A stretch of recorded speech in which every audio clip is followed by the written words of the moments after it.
Nesse vídeo eu vou falar sobre 3 documentários de mulheres atletas muito fodas que você deve conhecer.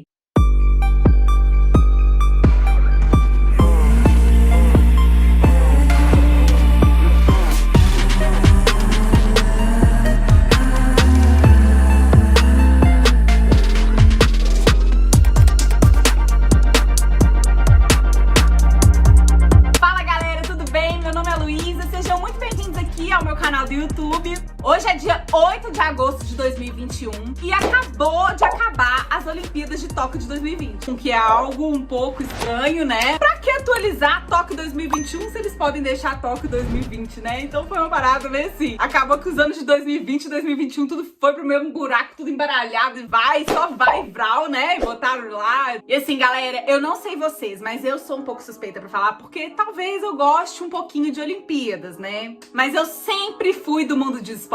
Pra quem não sabe, eu já fui atleta, eu já joguei basquete na minha adolescência, já participei de vários campeonatos. Então esse mundo, assim, de esporte, de atleta, de competição, tá muito no meu sangue. Em 2016, eu tive a oportunidade de ir nas Olimpíadas do Rio de Janeiro 2016 e eu assisti vários esportes. Eu tive a oportunidade de ver natação, atletismo, vi o Usain Bolt, vi as 2 semifinais de basquete, vi o wrestling, vi tênis de mesa, vi um monte de coisa, assim. Eu fiquei igual a louca, eu entrei lá e fui tentando sorteio pra tudo quanto é tipo de esporte que eu queria ver de qualquer jeito, porque eu sou a louca das Olimpíadas, eu amo. E agora em 2021, né, gente, eu também não deixei de acompanhar. Fiquei muito satisfeita aí, né, com a participação do Brasil, ganhando várias medalhas. Foi uma Olimpíada muito da representatividade. Tivemos muitas meninas aí ganhando medalhas. Por toda essa inspiração, depois que acabou com as Olimpíadas, eu fiquei com um gostinho de quero mais, decidi pesquisar, né, documentários sobre atletas mulheres. E eu acabei encontrando 3 documentários muito tops que eu vou indicar aqui pra vocês.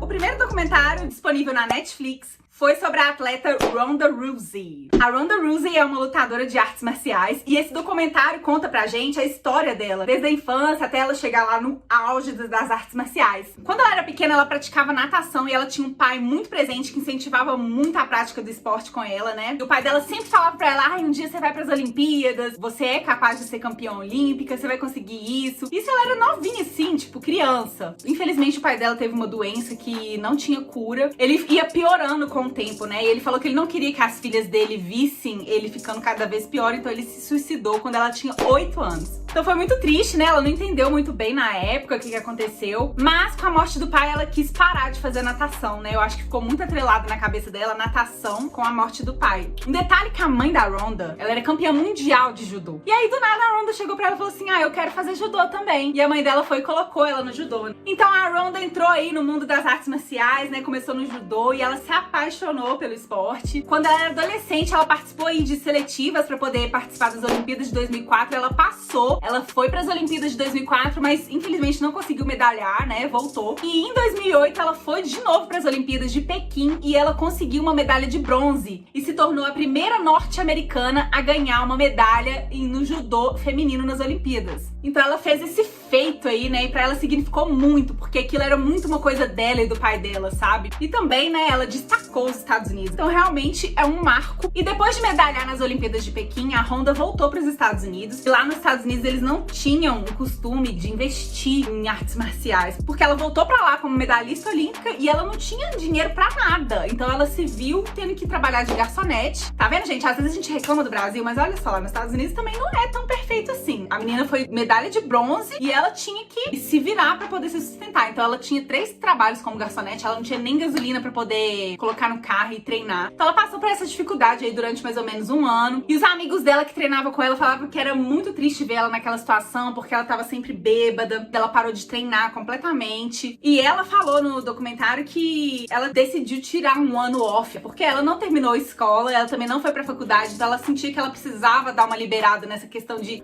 preciso beber, preciso aproveitar a vida. Então ela tirou um ano pra isso. E depois desse ano que ela ficou trabalhando de garçonete, ela decidiu voltar a treinar, mas ela não quis voltar pro judô. Ela decidiu entrar no MMA, que é um tipo de luta que envolve todas as artes marciais. Você pode dar golpes de todos, desde jiu-jitsu, judô, boxe, enfim. Ela decidiu entrar, né? A mãe dela não gostou muito disso, porque ela achou que era extremamente violenta, ela preferia que a filha fosse seguir pra outro caminho, né? Que fosse estudar, mas não era o que a Ronda queria. E é importante destacar nesse processo todo que a mãe dela sempre foi muito presente ali, né? Como a mãe dela era do judô, ela entendia, ela foi realmente uma professora pra Ronda e sempre tava ali do lado dela, né? Acompanhando psicologicamente, porque a mãe dela também é PhD em psicologia, então ela não queria que a filha dela crescesse um ego, né? Se ela ganhou medalha de bronze, ela já se sentia muito foda, então a mãe dela teve esse acompanhamento com ela de perto, que foi fundamental pra ela se tornar quem ela é hoje. Então aí a braba da Ronda começou a ir no MMA e ela começou a fazer algumas lutas amadoras e já começou a se destacar, as pessoas já começavam a prestar atenção nela porque ela era muito foda. E todos os treinadores dela, os amigos dela, o pessoal que treinava com ela, falavam que ela era extremamente disciplinada, que ela tava lá todo dia no ginásio pra treinar, e ela treinava até altas horas. E depois de algumas lutas amadoras, finalmente chegou a hora dela ir pro profissional, né? Então ela começou a lutar MMA profissionalmente, se destacou de uma forma brabíssima, né? Ela acabava com a luta em, tipo, em segundos, em 49 segundos, 39 segundos, teve uma de até 14 segundos ela acabava com a luta. E o legal da Ronda é que ela tinha um golpe muito característico dela, que era a chave de braço. Ela dava chave de braço em todo mundo e a luta acabava na hora. E o mais interessante é que todas as adversárias dela sabiam exatamente o golpe que ela ia dar, saber como que a luta ia terminar, mas mesmo sabendo, ninguém conseguia parar a mulher. Ninguém conseguia escapar desse golpe dela. Então era meio que a assinatura da Ronda, né? Essa chave de braço. Ela dava a chave de braço em todo mundo, acabava a luta rápido e pronto, acabou. Mas a mulher é brabíssima, gente. Vocês vê ela aí lutando, como que ela era foda. Bom, pra quem tá ligado aí, né, no mundo do esporte, das artes marciais, provavelmente já ouviu falar do UFC, que é tipo um torneio de MMA. O empresário, né, o dono aí do UFC, chegou a falar que nunca iria entrar mulheres pra disputar no UFC, né, que só iam ter homens. When are we gonna see women in the UFC, man? Never. Anytime soon? Never? Never. Thank you guys. E aí, um belo dia, né, gente, a Ronda teve a oportunidade de encontrar com esse dono que ele chama Dana White e falou assim, posso falar com você pessoalmente uns minutinhos? Ele falou, pode. Aí ela conversou com ele e convenceu ele a deixar ela lutar no UFC. Então ela já mudou a cabeça do cara e ele já marcou uma luta entre ela e uma outra competidora. Ele chegou, ele entregou o cinturão pra Ronda, falou assim, ela é a atual campeã e vai ter uma luta tal dia que outra menina vai tentar tirar o cinturão dela. Então ela já entrou já ganhou o cinturão de cara e foi a primeira mulher aí a lutar o UFC. E a Ronda foi lá, lutou e ganhou o cinturão de volta, né? Ela manteve o cinturão. E isso foi muito interessante, gente, porque a Ronda, ela mudou a forma como as pessoas enxergavam o MMA feminino e ela abriu espaço, né, para as outras mulheres, tanto no MMA quanto no UFC. Ela que fez com que as mulheres pudessem entrar no UFC, né? Obviamente, né, gente, que o dono do UFC, ele não abriu um espaço para as mulheres só para poder ser gente boa com as mulheres, né, para poder ser representativo, óbvio que não. Ele deixou a Ronda lutar porque isso ia transformar em muito dinheiro para ele, né, claro. Mas mesmo assim, isso não deixa de ser importante, não deixa de ser um marco aí, né, no esporte para as mulheres. Então ela foi muito importante nesse sentido, porque esse ambiente do MMA, né, galera, é muito dominado por homens. Tem muito preconceito, tem muito machismo, e ela foi meio que abriu, assim, um espaço, né, para as mulheres entrarem lá e falar e mostrar o contrário, mostrar que não, que ela é uma mulher que luta, assim como várias outras também lutaram com ela. E outra coisa que o documentário fala, gente, é que a Ronda, ela sempre dava um jeito de fazer algum trabalho comunitário, né? Ela destinava uma parte do dinheiro dela para pesquisas de câncer de mama, ela comprava uniforme de times de colégio, então ela sempre estava ajudando de alguma forma pra caridade ou pro trabalho comunitário. E não era muito visto, né? As pessoas não viam muito ela fazendo isso, mas ela sempre fazia. Esse documentário, ele tem 1h44 lá no Netflix. Eu achei que valeu muito a pena, apesar de ter umas partes lá que eu achei um pouco machista, tá? Teve um cara lá, um cidadão lá, que tava sendo entrevistado, que ele chegou a falar que a Ronda lutava como homem, e falava assim, ela pensa como homem, ela luta como homem, ela faz tudo isso com homem, ela é... Sabe esses pensamentos, assim, da idade da pedra, ultrapassado? Porque ela não é homem, ela é uma mulher, meu amor, queira você queira ou não, ela é uma mulher, ela pensa como uma mulher, ela luta como uma mulher, ela é uma mulher, então aceita que dói menos. A coisa mais comum que existe é isso, né? Quando uma mulher se destaca em alguma coisa de uma forma muito foda, as pessoas tendem a dizer que ela faz isso porque ela é um homem com vagina. Mas Assim, tirando essa parte, não, deixa eu ligar a hora aqui que eu fiquei até nervosa. Tirando essa parte, eu achei que o documentário é bem bacana pra gente poder ver a história dela. Eu não conheci, que eu não sou muito ligada em artes marciais. Eu sou mais dos esportes coletivos, mas eu gostei muito de descobrir a história dela. Então fica a dica pra você, gente. Eu acho que, assim, a nota que eu daria pra esse documentário seria 8 de 10. Então vale a pena. E depois que ela começou no UFC também, ela começou a ter várias oportunidades de trabalho de filme, gente. Ela participou do Mercenários 3 e dos Velozes e Furiosos. E isso ainda deu essa oportunidade dela, né? Ela virou atriz e dubladora. Galera, se você tá curtindo o vídeo, já se inscreve aí no canal e aproveita e já deixa um like, né? Bom, galera, o segundo documentário que eu vou indicar aqui pra vocês é da Naomi Osaka, no Netflix também. Inclusive, esse documentário foi lançado recentemente no Netflix. A Naomi Osaka, pra quem não conhece, ela é uma tenista e ela é japonesa. A mãe dela é japonesa e o pai dela é do Haiti. A Naomi, ela joga tênis desde que ela era criança, desde que ela tinha 3 anos de idade, né? Ela cresceu aí nesse esporte. E quando ela fez 16 anos, ela começou a se destacar de alguma forma em alguns torneios que ela participava, até chegar na final do US Open em 2018, onde ela derrotou a Serena Williams. Que a Serena Williams, querida, pra quem não sabe, ela é praticamente a rainha do tênis, né? A Serena Williams é uma atleta muito influente no tênis. E a Naomi Osaka, com apenas 19 aninhos ali, né, novinha, ela foi lá e conseguiu ganhar dela na final do US Open em 2018. Quando ela ganhou da Serena Williams, foi uma reviravolta, assim. Todo mundo ficou tipo, nossa, como assim? O público foi a loucura. Ela começou a ter vários fãs.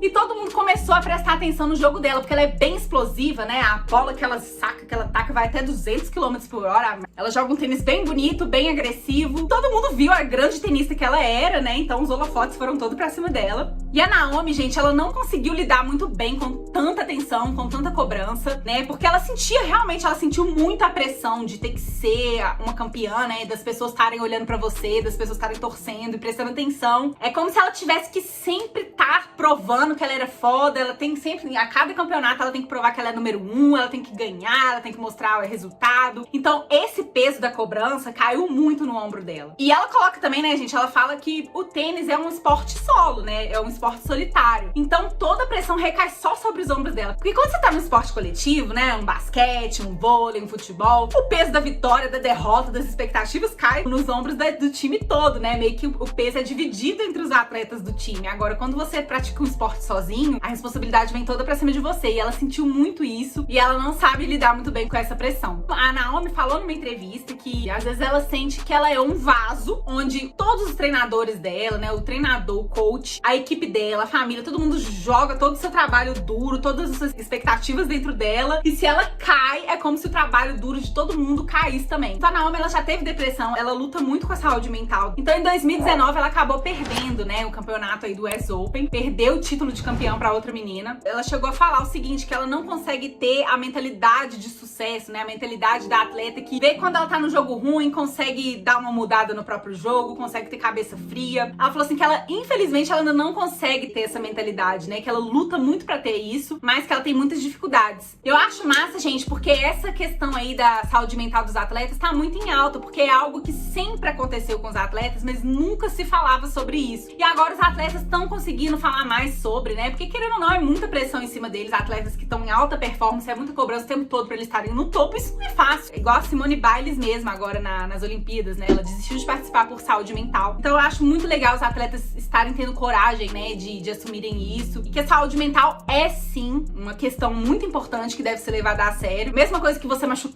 se machucar fisicamente, você também tem que tratar da sua saúde mental. E a Naomi Osaka, gente, ela chegou a falar assim que ela percebia que durante a vida dela toda, ela sempre tava seguindo o caminho que outras pessoas traçaram pra ela, né? Como ela já tinha feito sucesso, ela sempre tava, né, querendo seguir por esse caminho de uma forma sem ter muita voz. Ela chegou a falar que ela sentia que ela sempre tinha algo a dizer, mas que ela, ao mesmo tempo, ela sentia que ela deveria ser uma menina comportada, né? Só manter a imagem, sem dar opinião demais. Mas depois ela percebeu que não. Ela percebeu que na vida, cada um tem que ter o seu próprio caminho, cada um tem que criar o seu próprio caminho. E munido dessas ideias, que ela decidiu ir nos protestos, no assassinato de pessoas negras que foram mortas pela polícia norte-americana. A Naomi disse que ela nunca tinha ido num protesto e que é muito diferente você ficar sabendo de um protesto, ler sobre um protesto, do que você estar lá presencialmente. Então ela pegou um avião e ela foi no protesto. Isso foi muito forte pra ela e ela decidiu abraçar essa causa. Então durante todo o US Open de 2020, ela entrava em cada jogo vestindo uma máscara com o nome de uma das vítimas da polícia americana. E isso, gente, representa demais demais, né? Isso quer dizer muita coisa. De uma forma ou de outra, ela achou a voz dela, né? Ela foi achando a voz dela aí. E ela foi lutando por causas que ela acreditava. E eu acho que isso foi ajudando ela a criar mais confiança. Tanto que na final do US Open de 2020, ela começou o jogo muito mal. No primeiro set, ela errava muito, ela errou todas as bolas, ela perdeu o primeiro set. Dava pra ver que ela ficou com muita raiva que ela tava perdendo. É aquela questão que ela, né, luta contra ela mesma. E acabou que no segundo set ela conseguiu dar a reviravolta por cima, coisa que ela nunca conseguiu fazer nos outros jogos dela. Aí no segundo set ela já tava dando show, tava partindo pra cima mesmo. E ela acabou ganhando o jogo e reconquistando aí seu título de campeã do US Open. E dá pra ver nitidamente, assim, essa mudança nela, né? Parece que ela não tinha muita identidade, mas ela foi encontrando a identidade dela ao longo de todo esse caminho que ela trilhou. E com essa confiança, ela conseguiu dar essa volta por cima e ganhar. Então aí, gente, já fica outra reflexão, né? Eu acho, assim, que a gente nasce, a gente cresce e a gente vai sendo moldado, né, pela sociedade, pelo que a sociedade espera da gente. E muitas vezes a gente perde mesmo a nossa identidade, né? Então vale muito, é muito importante esse caminho do autoconhecimento, de você se conhecer, de você se perguntar, falar, quem sou eu? O que eu faço? O que eu gosto? Não é fácil fazer isso, mas é muito importante pra gente poder resgatar quem nós somos de verdade, né? O que a gente quer fazer dessa vida. E foi o que a Naomi fez e tá fazendo aí brilhantemente, né? E o impacto dela trazer essas máscaras, né, como uma forma de protesto aí nos jogos dela, tem repercussões inimagináveis, né? A família das vítimas agradeceu muito ela, né? Disseram quanto que era importante essa representatividade toda. Então, gente, eu gostei muito desse documentário da Naomi. São 3 episódios de cerca de 40 minutos cada, né? Lá na Netflix. E eu gostei muito dela como atleta. Gostei dessa trajetória dela de querer se resgatar e também de respeitar o seu próprio momento, né? Com essa questão da saúde mental. Porque muitas pessoas fazem sucesso do nada, mas ninguém te prepara pra esse sucesso, né? A gente acha que a vida dos atletas aí são maravilhosas, perfeitas, só pelos resultados dele, mas ninguém vê o trabalho duro por trás disso, quanto que a pessoa dá de si mesma em troca disso. Então eu acho muito necessário esse discurso todo da Naomi. Eu gostei muito do documentário, achei que a Netflix arrasou. Então aproveita que tá novinho esse aí, acabou de ser lançado, já vai lá e assiste, que vale a pena demais.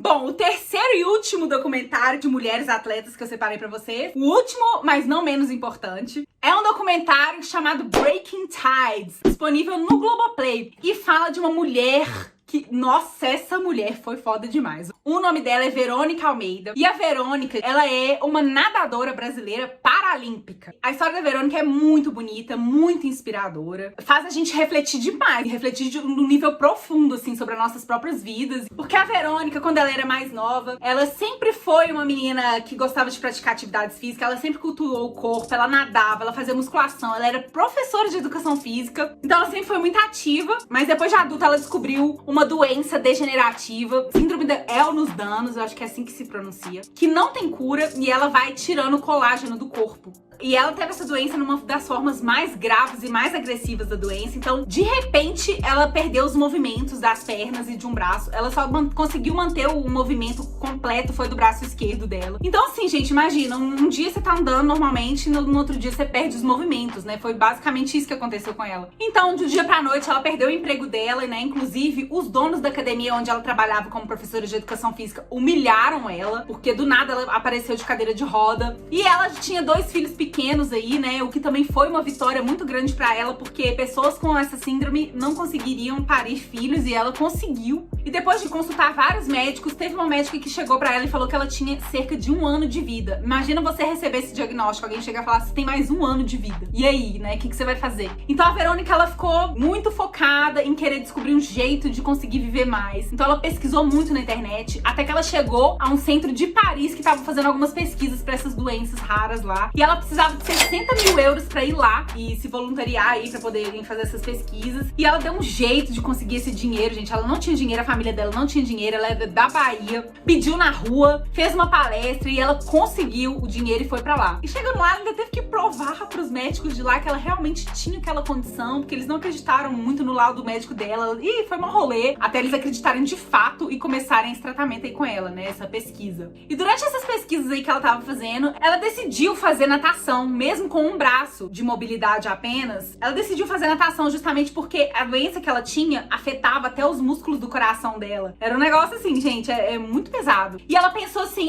se eu fizer natação, eu vou fortalecer meu coração, né?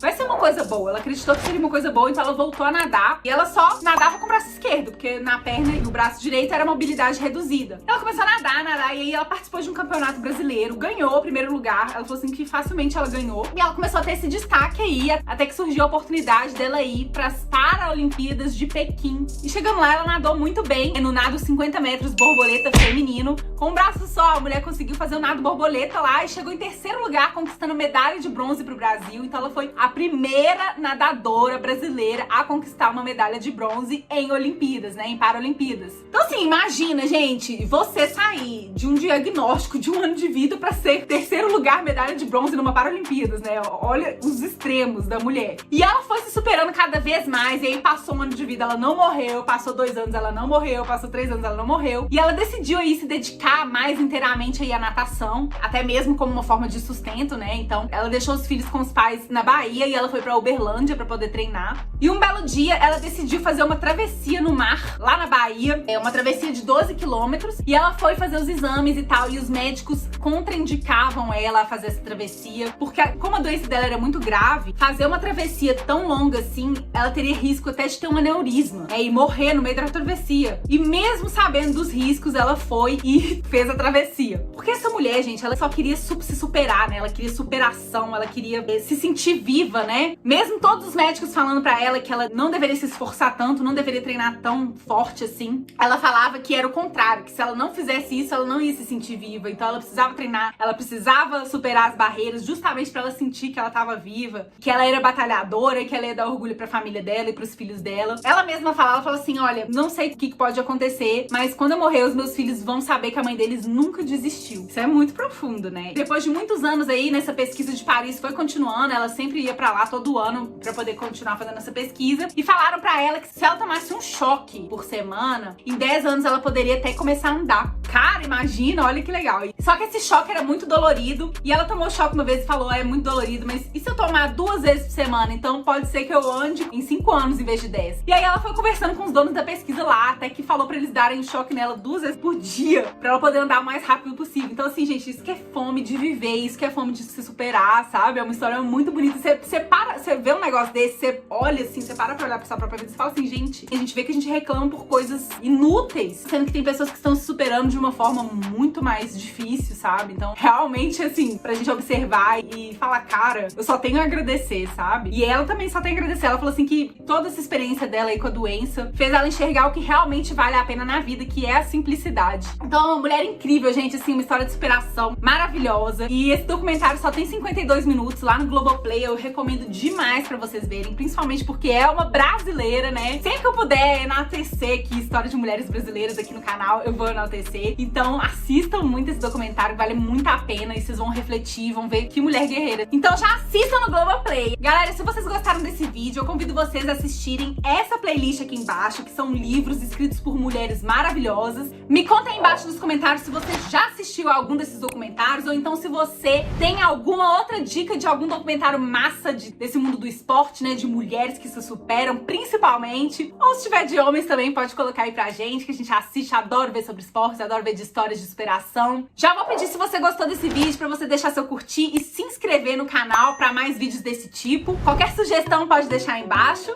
Muito obrigada pela companhia, muito obrigada por terem assistido até aqui. Um grande beijo e até o próximo vídeo.